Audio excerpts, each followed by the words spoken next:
राम ने रावण का वध कैसे किया। सुखदेव बोले, हे राजन परीक्षित, महाराज राम के ही वंश में जो राजा रघु हुए, ये महाराज रघु धीरे धीरे जीवन चला रहे थे। एक दिन इनकी पत्नी ने कहा कि महाराज ऐसा करो, किसी ब्राह्मण को लाओ, मेरी इच्छा हो रही है, ब्राह्मण को भोजन कराएंगे। तो ये रघु इसी रावण को निमंत्रण दे करके आए। ये रावण भोजन करने के लिए आया और रघु चले गए तमसा नदी पर भजन करने के लिए। और रावण ने उनकी पत्नी को अकेला देखा, सुंदर स्त्री को देख करके मोहित हो गया। जवाब दिया, तुम रघु के साथ में क्या कर रही हो, हमारे साथ में चलो, लंका की रानी बना करके रखेंगे। भोजन तो नहीं किया रावण ने। और महाराज जब भोजन नहीं किया, रानी ने देखा कि रावण बलवान है, और अब हम इससे कहेंगे भी क्या, महाराज घर पर भी नहीं है। तो एक बात कही रानी ने, रावण हम तुम्हारे संग चलने को तैयार हैं, शादी भी करेंगे, लेकिन रास्ता से जाएंगे, हमारे महाराज रास्ता में मिलेंगे, भजन कर रहे हैं, फिर वहां युद्ध होगा, खून खराबा होगा, तो हम ये नहीं चाहते। तुम ऐसा करो, पहले हमारे महाराज को मार के डाले आओ, बाकी बाद में हमें लंका ले चलो। रावण वहां से, महाराज चलो जहां तमसा नदी पर रघु बैठे भजन कर रहे, पीछे से अरे सुनो बात धरि ध्यान, और पहुंच गओ पीछे ते अभिमानी।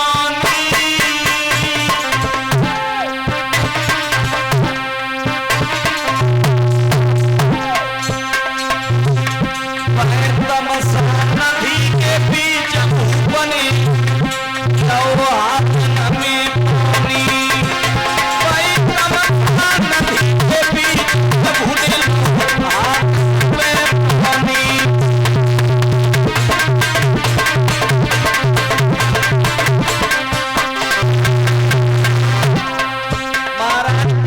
रावण को रघु बैठे पीठ पीछे खड़े हुए गो, देख रहे हो रघु करिका रहे, इन्हें हम कैसे मार पाए।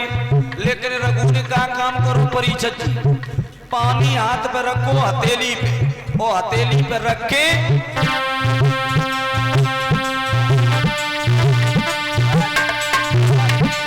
अरे भूपनिया को मरी जा।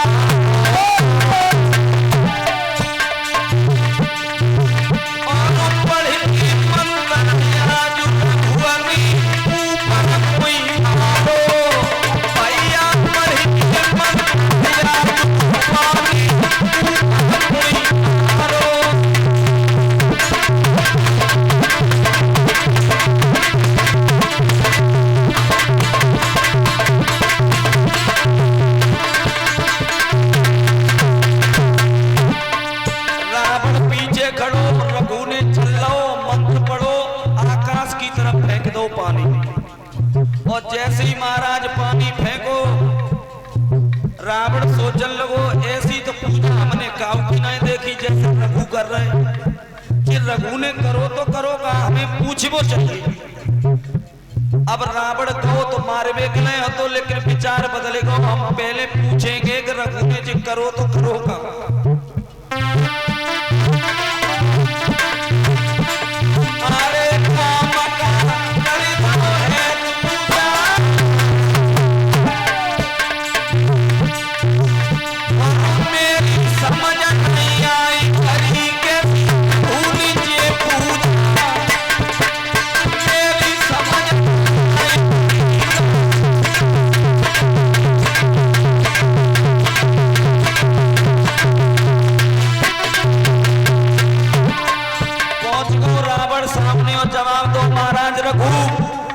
हमें एक बात बता दीजिए, जो तुमने हथेली पर पानी रखा और आकाश की तरफ फेंक दिया, ये कौन सी पूजा है? ऐसे हमने किसी को पूजा करते हुए नहीं देखा। परीक्षित जी रघु ने कही, सुनो रावण, हमारे राज्य में शेर और बकरी एक ही घाट पानी पीते,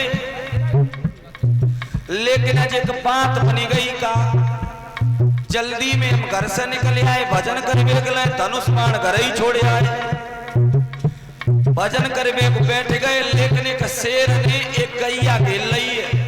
आई जंगल में और आवाज लगाई रही है, महाराज रघु हमारी आवाज सुन रहे हो तो आज मेरी रक्षा करो। तुम्हारे राज्य में तो शेर और बकरी एक ही घाटा पानी पिए थे, लेकिन जो शेर हमें मार डाले छोड़ेगो ना।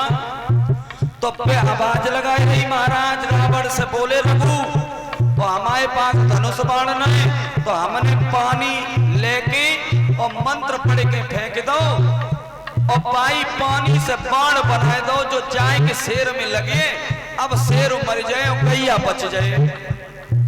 रावण बोले रघु कैसी झूठी झूठी बातें कर रहे हो, ऐसा हो सकल? बोले तुम जाए के देख ले।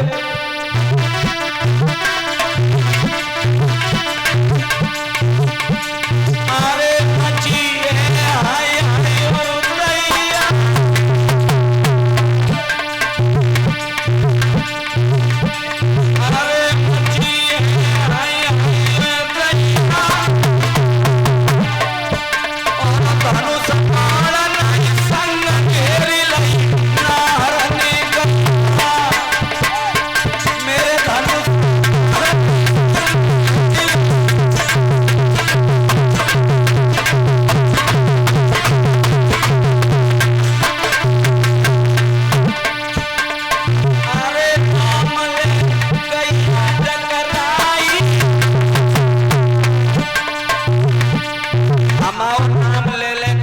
चिल्लाई रही है, अरे नाम ले गैया गगराई, पानी से बनाओ पानी को नहर में जाती।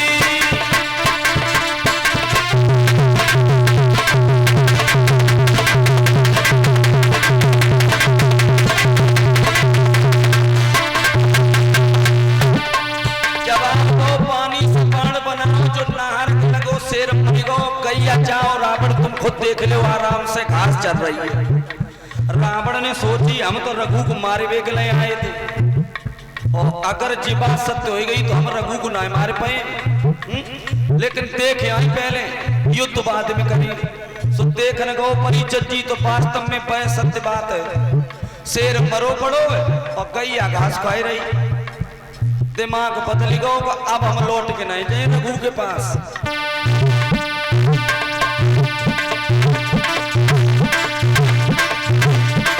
अरे देखिए रावण जब धाओ रघु के देखे कर्म काटी लंका रघु के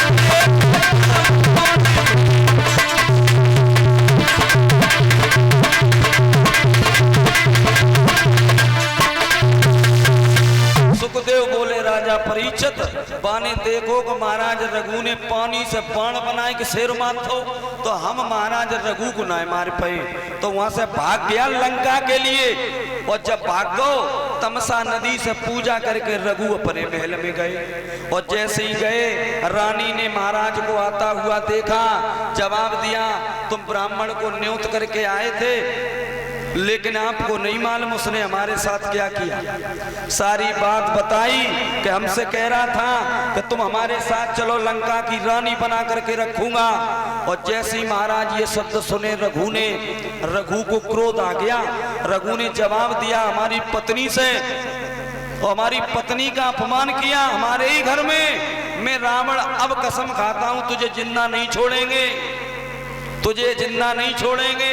रघु ने धनुष उठाया और बाण उठाया परीक्षित जी, और अपने ही आंगन में खड़े हो गए, और खड़े होकर के करो का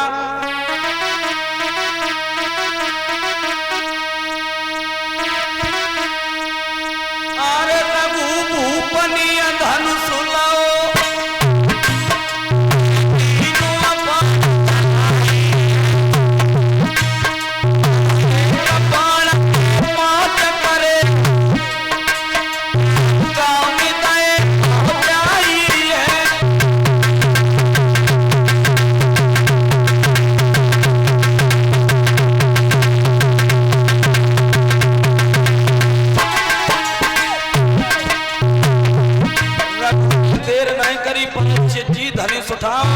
और बाण लो, एक बाण चलाओ, मंत्र पढ़ो तो एक बाण से 5 बाण तैयार भए और जवाब दो, तुम चले जाओ लंका में।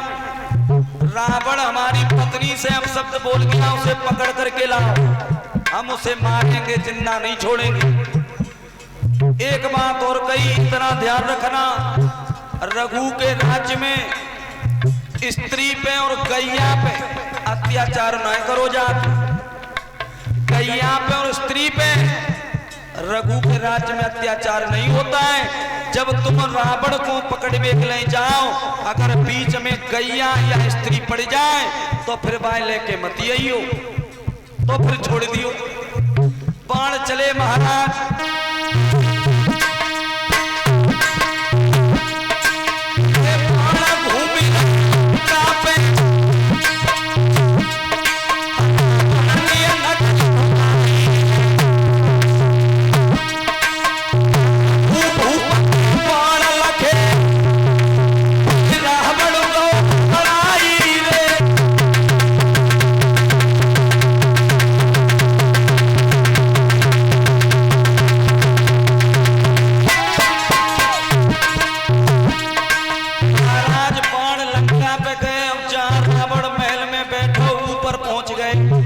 रावण ने नजर घुमाई, रघु के बाण पहचान ले। उस ब्राह्मण ने सोचन लगो, जे बाण हमें ले बेग ले आए, अब जिंदा तो छोड़ेंगे ना, अब हमें क्या करना चाहिए। लेकिन रावण चालाक बहुत था परीक्षित जी, उससे ये बात मालूम थी कि रघु के राज्य में शेर और बकरी एक ही घाट पानी पीते, स्त्री और गैया पर अत्याचार नहीं होता है रघु के राज्य में। तो पानी अपने प्राणों पर जब मुसीबत देखी तो अपनी पत्नी को बुला लिया उसने, देर ना करी।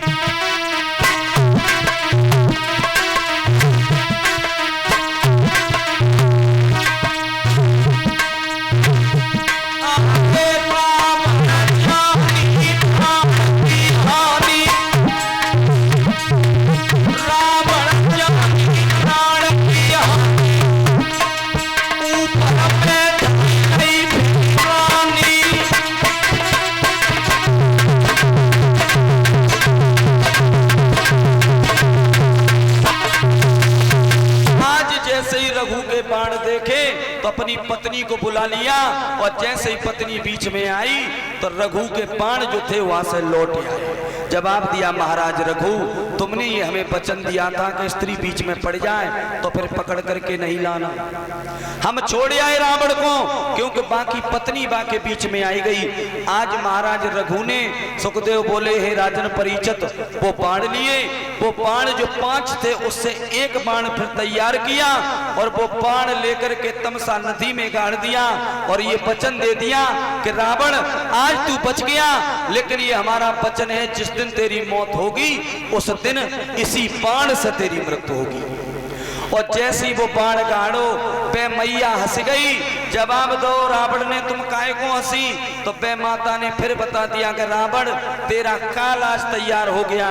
पूछ लिया कहाँ है हमारा काल?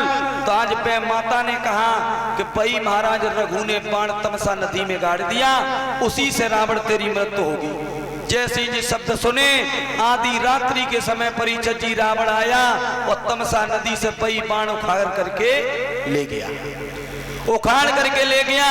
वही बाण रावण के यहाँ था। तभी लोग कहते हैं कि रावण के यहाँ काल पाटी से बंधा हुआ था। बोलिए भक्त वत्सल भगवान की। हनुमान पैरी बेर लंका में गए, तब सर्वप्रथम वही बाण हनुमान रावण के गुर्ज से निकाल करके राम को देते हैं और उसी बाण से राम ने रावण का वध किया। आइए 2 लाइन का कीर्तन बोल लेते हैं, फिर